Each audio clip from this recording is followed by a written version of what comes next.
From sky-high hopes to icy plummets, the NHL has seen its share of free agent fiascos. While some signings ignite arenas, others extinguish the flame faster than a Zamboni on ice. Who are these players? Buckle up as we dive into the most unforgettable misfires with our countdown of the top worst free agent signings in NHL history. Opening our list at the 6th position is Ziggy Palffy, Pittsburgh Penguins. In the summer of 2005, the Pittsburgh Penguins appeared to make a strategic move, securing Ziggy Palffy with a 3-year, $13.5 million contract. Renowned for his scoring acumen, Palffy was touted to bring a burst of offensive energy to a Penguins team in dire need of revival. However, this partnership proved more bittersweet than triumphant. Fresh from a sterling season with the Los Angeles Kings, Palffy's inclusion in the Penguins roster was envisioned to elevate the team's stature and rekindle their playoff aspirations. Sadly, Palffy struggled to find chemistry with key players, hampering the team's pursuit of a cohesive offensive strategy. Consequently, Palffy's scoring metrics dwindled in comparison to his stellar past. He registered only 42 points in his first season, a marked departure from his typically high yields. The letdown reached its zenith when Palffy, to the shock of many, announced his retirement after a mere 42 games in the Penguins jersey. Citing a persistent shoulder ailment as the catalyst behind his decision, Palffy concluded his NHL journey. Even though he amassed 42 points in those 42 appearances in Pittsburgh, his tenure was fleeting, leaving a legacy of what might have been. Coming in 5th is Teemu Selänne, Colorado Avalanche. In the summer of 2003, the hockey cosmos seemingly conspired in favor of the Colorado Avalanche when Teemu Selänne and Paul Kariya, two celebrated talents, both inked deals with the team. Fans and pundits alike were abuzz with excitement, fervently anticipating a dazzling encore of the duo's chemistry, reminiscent of the Halcyon days with the Mighty Ducks of Anaheim. However, instead of setting the NHL ablaze, this much-vaunted reunion unfortunately burned the aspirations of the Avalanche. The franchise and Teemu Selänne entered into an agreement on a 1-year contract worth $5.8 million, buoyed by high hopes that the formation of duo Selänne and Kariya would shepherd the Stanley Cup back to Denver.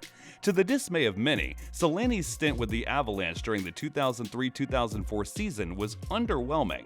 He found the back of the net a mere 16 times, matching his career low, and wrapped up the season with a lackluster tally of just 32 points. Once the turmoil of the lockout subsided, Teemu Selänne made a beeline back to the Ducks, where he quickly rediscovered his uncanny goal-scoring touch. As for the Avalanche's playoff journey was cut short and halted in the second round against San Jose Sharks. The high-profile acquisition of Selänne and Kariya, which had earlier ignited a media whirlwind, ultimately culminated in a colossal anticlimax in Colorado. Next on, we have Messier, Vancouver Canucks. In the summer of 1997, Messier, a 6-time Stanley Cup champion with the Edmonton Oilers and the New York Rangers, signed a lucrative 3-year contract with the Vancouver Canucks. His arrival was heralded as a transformative moment for the franchise, as the Canucks hoped that Messier's leadership and experience would propel them to the championships. However, his time with the Vancouver Canucks marked one of the most regrettable free agent signings in league history. What was meant to be a triumphant reunion with his former coach and a significant boost for the Canucks turned into a saga of unmet expectations.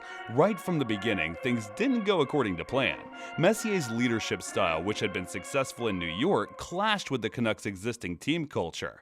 The locker room relationship deteriorated, leading to internal divisions and resentment among players. This discord significantly impacted team morale and unity, hampering the Canucks' performance on the ice. On top of the locker room issues, Messier's on-ice contributions didn't meet the high expectations set for the former superstar. While he still possessed flashes of brilliance, age had caught up with Messier, and his overall performance began to decline.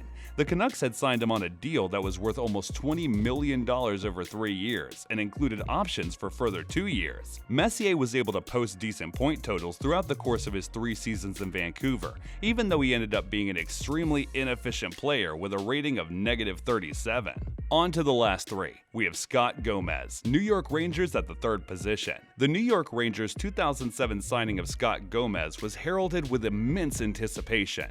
As a 2-time Stanley Cup champion and talented playmaker, Gomez was perceived as the catalyst that would amplify the Rangers' offense. Yet subsequent seasons of below-expectation performances solidified Gomez's contract as one of the NHL's most regrettable free agent signings. In 2007, the Rangers committed to a mammoth 7-year, $51.5 million contract with Gomez, envisioning him as a pivotal center who would consistently create scoring chances and command the ice. Unfortunately, the anticipated synergy between Gomez and the Rangers never truly materialized. Gomez struggled to adapt to the Rangers' dynamic system, managing only 70 points in his debut season with New York. This was a marked decline from his peak performance of 84 points during the 2005-2006 season with the Devils. His performance waned further in the subsequent 2 seasons, registering 58 and 59 points. These figures, especially considering his $7 million annual salary, drew criticism and raised questions about the prudence of his lucrative contract. Gomez's output could have been better as the seasons unfolded, failing to match his lofty salary. His offensive consistency waned, leaving the Rangers wanting more.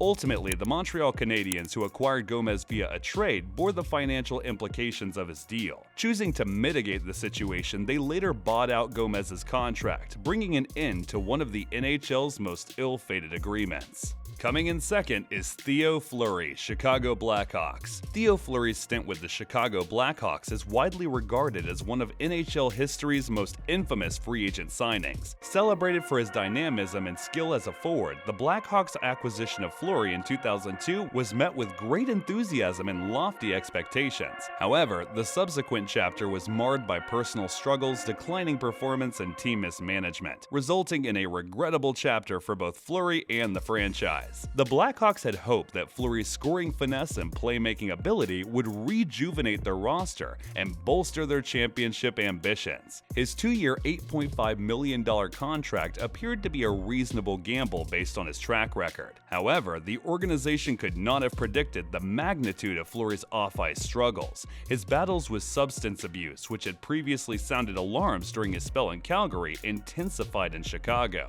Compounding his challenges, Fleury was involved in an altercation at a strip club, a disturbing episode he later admitted he couldn't recall. This incident became a dark moment in his illustrious career. At the close of the regular season, the NHL suspended Fleury, effectively marking the end of his league tenure. Finally, Sean Avery from Dallas Stars. One of NHL history's most contentious free agent signings was Sean Avery's contract with the Dallas Stars in 2008. Known for his aggressive on-ice style and controversial off-ice antics, Avery's time in Dallas proved problematic, ultimately leading to an early termination of his contract. After 3 seasons with the New York Rangers, where he became one of the league's most polarized figures, Avery entered unrestricted free agency in 2008. Despite reservations about his reputation, the Dallas Stars signed him to a 4-year, $15.5 million contract. The hockey community met this decision with a mix of skepticism and concern.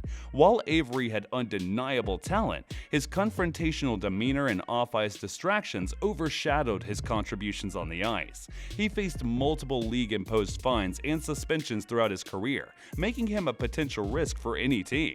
The issues in Dallas became apparent quickly. In the 2008-2009 season, just weeks after signing, Avery made inappropriate comments about his ex-girlfriends in a pre-game media interview, causing widespread condemnation. In response, the NHL issued Avery an indefinite suspension. By December 2008, the Dallas Stars chose to part ways with Avery, placing him on waivers. The New York Rangers then claimed him off re-entry waivers after a stint in the American Hockey League. While teams seek that missing piece to their championship puzzle, not every gamble pays off, as our roundup has demonstrated. The hockey world is riddled with unpredictabilities, and sometimes even the most promising acquisitions can misfire. But that makes the sport endlessly fascinating. The highs, the lows, the twists and turns. Until the next big signing, puck enthusiasts can only speculate, hope, and passionately debate the next potential name to join such a list. Remember to subscribe, like, and turn on the post notification bell.